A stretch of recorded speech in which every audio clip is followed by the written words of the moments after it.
1 year after the U.S. Supreme Court voted to eliminate affirmative action in college admissions, data shows minority enrollment has dropped across the country. 3 News investigates went to campuses at Northeast Ohio colleges and universities, speaking with students and administrators about how this fall's freshman classes stack up.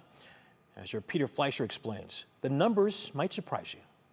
The adversity a student has overcome. 1 year after the Supreme Court voted to overturn affirmative action, ruling it unconstitutional to consider race as a factor in college admissions, many schools are seeing minority enrollment numbers drop. MIT, Amherst, Princeton, and North Carolina all reporting significant decreases. 3 News dove into the numbers locally, reaching out to 5 local schools to see who is enrolling in Northeast Ohio. We really made a point to get to know the families that were coming in and considering John Carroll. Carolyn Noel Sorg is the vice president of enrollment at John Carroll University.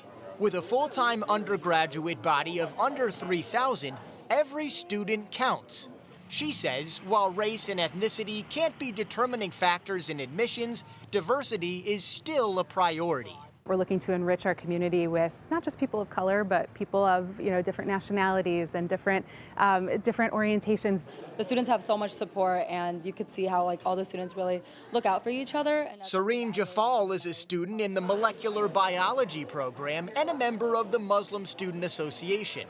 She's also part of the growing diversity movement on campus. And I really have seen the members of our community up within the past 2 years. According to numbers provided by the university, John Carroll is welcoming its largest freshman class since the COVID pandemic.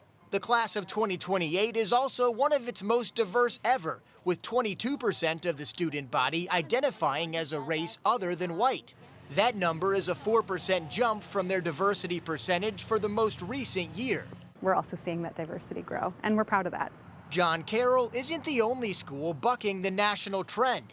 Barely 20 miles away, VP of Enrollment Scott Scholes tells me Baldwin Wallace University hasn't experienced any drop in diversity. We haven't seen that. We've continued now our same practices that allow us to still continue to understand where our different populations are. Data shows more than 25% of the Yellow Jackets freshman class identifies as an ethnicity other than white.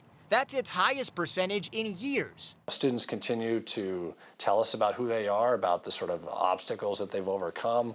We're looking for that rigor. We're looking for that grit. 3 News obtained enrollment data from 4 Northeast Ohio colleges. All of them showed diversity growth since the affirmative action change. Local leadership is optimistic those numbers will hold strong in the future as the years roll on without affirmative action involved in the admissions process. If diversity continues to grow, it won't be an accident. Our theme for this year is dialogue across difference. So we want students to really build the skills and build the tools that they need to have conversations with people who may think about the world differently than they do. That's going to be good, not just for institutions, not just for students, but for the entire country at large. As a child, Serene Jafal had a role model for diversity in the world of higher education. My mom was the first person in her school to go to college. Someday, she might be able to return the favor for someone else. These children are growing up seeing people in them, people that look like them, getting these higher educations, and they're like, okay, maybe I can too, and then they end up coming to colleges. Peter Fleischer, 3 News.